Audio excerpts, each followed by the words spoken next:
Dear all, in this video, let us understand what are different fuel that are used for the steam generation. For the power plant, the steam generation, we are using the fossil fuel to generate the steam. That is the main source for the steam generation. The fuel may be solid, liquid, pulverized or gaseous.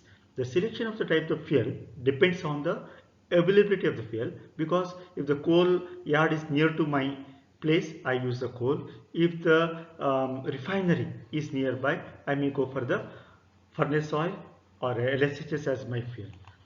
And generally the sugar industries, right, they use bagasse. What is bagasse? Once the liquid or the sugar juice has been removed to make the sugar, the remaining part, the dried sugar cane, which has got a calorific value, like wood husk has got a calorific value, the bagasse dried up and can be used in the sugar industry. Similarly, paper industries, whether it is a West Coast paper mill or any paper mill or even rank grade pulp, they use the black liquor, means specific gravity, increase in specific gravity, or that is called, in the terminology used is a twaddle. So they increase the twaddle, around 70% twaddle will be there for the black liquor in the paper industries, means 70% of fuel and 30% of the water. That is can be used.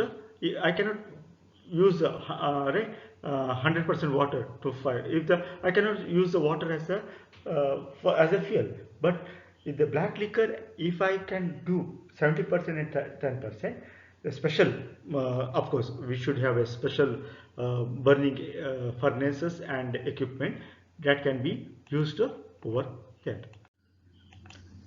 The type of fuel are solid, liquid and gaseous fuel.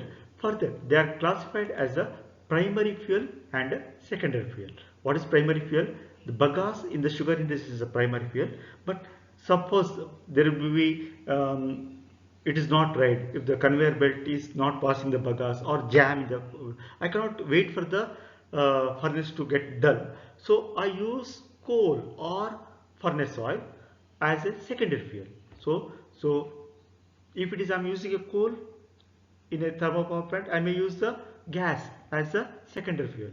If so, similarly, every places I may be having primary fuel for running operational, and the secondary fuel may be in the initial stage of startup and in case of a emergency. The solid fuels. The coal is a major fuel that is used in the thermal plant to generate the steam. The coal, of course, we know that because of the earth crust, it has been buried under pressure for many years, and that is called as a metabolism, and from there it is being taken out as a, from the mines. If you see here, the carbon is around 50 to 90%, depends on the region where it is having. So if you tell carbon is around 50, means calorific value as a thumb rule I can tell 5000 kilocalories, right? And hydrogen is around 1 to 5.5%. Nitrogen is present around 0.5 to 7%, oxygen 2 to 40%, and sulfur, it is a sulfur is not required, but ununitable. It will be there in the fuel, which if it is more, it leads to sulfuric acid in the combustion. The liquid fuels are, all type of liquid fuels are derived from the crude petroleum and it's a byproduct. The petroleum and crude oil consist of 80 to 85% of carbon, 10 to 15% of hydrogen. That's why it's called as a hydrocarbon. And we don't find any sulfur at a very small percentage if it is there. The crude oil is refined by fractional distillation, that is called as a CDU-VD. In MRPL you have the crystal crude distillation unit CDU and vacuum distillation unit. Two big towers are there for distillation of the crude oil and for the further to get the petroleum byproducts. The fraction from the light oil to heavy oil, naphtha, gasoline, kerosene, diesel, and finally heavy fuel oils are found. The heavy fuel oil is used for the steam generation, that is called as a furnace oil. The use of the liquid fuel has got many advantages. Some advantages listed are storage handling will be much easier than the solid end. If you find the solid fuel has, because of the volume will be more, I should have bigger area, but for the liquid it is a smaller area is enough. Excess air, what is this excess air? We have studied in the thermodynamics. The air which is required for complete combustion is excess air. The theoretical air is called as a stoichiometric air, and stoichiometric air is not enough for the complete combustion. I should have some air more than excess theoretical air, that is called as a excess air, and that is required. And fire control is easy. Then there may be no requirement of ash handling and disposal, and the system may be very clean because there will be very less soot formation. That's why it is easy to handle. Then the gaseous fuel. Gaseous fuel are the steam in a gas-fired thermal power plant, either natural gas or a manufactured gaseous fuel are used. But they are costly, and it should be available in a large quantity, then only we can use this gaseous fuel. The major component is 60 to 65% of methane, and other parts are ethane, aromatic carbon dioxides, and nitrogen. The natural gas is transported from the source to place through pipelines, right? Like slurry, you are finding the KOCl, it is passed to the pipelines. Similarly, here also pipelines are used. That's why trucks are not needed, or it is less used. The natural gas is colorless, odorless, and non-toxic. Therefore, sometimes they have to add some odors, right? Because it is to make the leakage understandable, or they come to know there is a gas leakage, they add some odor to it. The calorific value ranges from 25,000 to 50,000 kilojoule per meter cube in the methane gas. This is the flow chart of the burning of a solid fuel. Hand fired, that is used in the ships or navy. Stoke fired, though it is outdated but still used, and pulverized fuel are in use. So here in the stoke fired we find over feed stokers, under feed stokers, that we are going to study in detail now, and pulverized fuel also we are going to study in detail. The economical working of a steam power plant depends on the efficient combustion of the fuel. If I am burning it efficiently, then only it is very useful. So different methods of the used for the firing. For the solid fuel are hand firing, as I told, it is in the navy or a ships it is still used. Then mechanical stoke firing, there we find different categories, and a pulverized fuel unit system and a bin system. Then the mechanical stoker firing. Even though it is costlier, generally they are used to feed the fuel in a smaller and a medium-sized power plants. Medium-sized power plants means around 5 megawatt to 10 megawatt power plants, because of the following reasons. One is combustion is more efficient. Second one is fuel handling is automatic and combustion control is easier.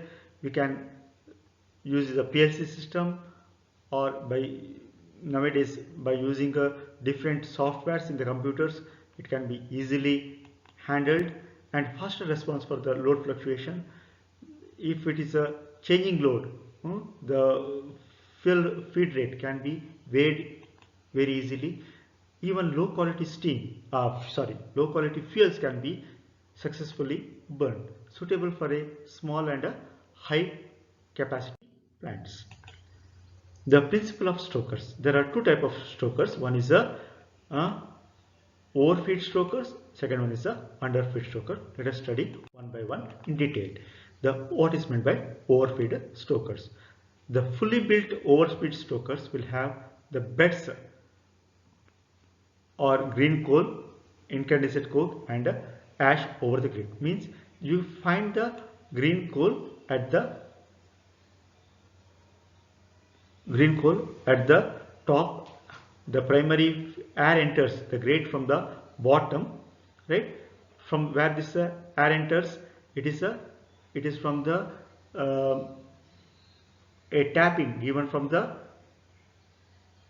FD fan, forced draft fan, and this air enters to the fuel bed, and this is metered to required primary fuel. I mean, sir, that is a theoretical air. What is the amount of air that is required? Exactly the amount required for theoretical air. That amount only passed. Then excess air has been passed by the some other medium. So as the name told, here the air comes from the wind box and it enters through these layers, and here you find the coal. Coal is fed from the top, from the hopper, and it comes over here. It is the incandescent coke and ash is formed. So the ash formed also has been collected from the bottom, right? From the bottom, and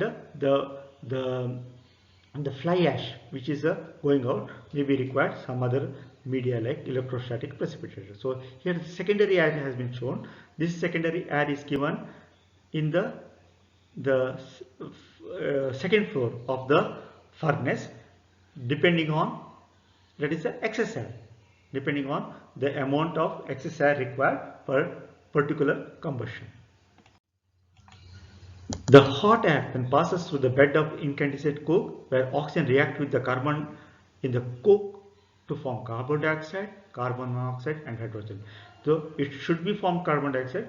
If the secondary air is not supplied properly, the carbon monoxide may form. The part of carbon dioxide formed reacts with the carbon in the fuel to form the carbon monoxide.